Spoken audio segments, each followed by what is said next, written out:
అనుదిన నిత్య జీవపు మాటలు. దేవుని నామానికి మహిమ కలుగునుగాక.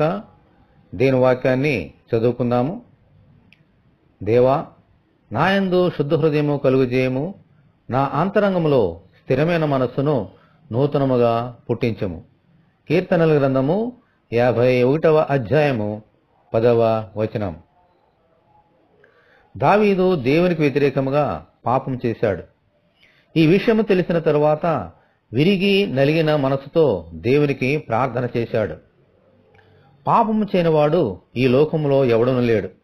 అయితే ఎవరైతే తమ పాపములను దాచకుండా ఒప్పుకుంటారో వారి పాపములను దేవుడు తప్పగా క్షమిస్తారు.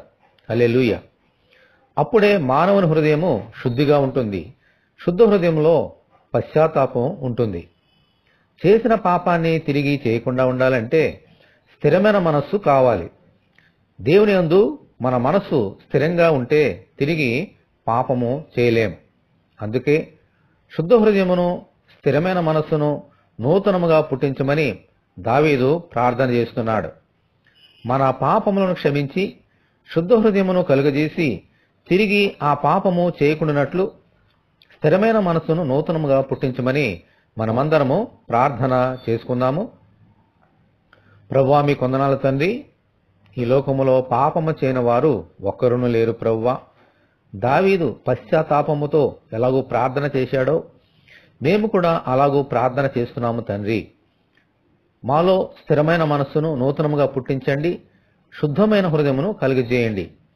తల్లి గర్భమున పుట్టిన దినము మొదలుకొని ఈ దినం వరకు మేము చేసిన ప్రతి పాపములను యేసు రక్తంలో కడిగి క్షమించమని, అలాగే ఈ వాక్యం వింటున్న నీ బిడ్డలందరినీ దీవించమని యేసు అతి పరిశుద్ధమైన నామములో ప్రార్థన చేయుచున్నాము తండ్రి.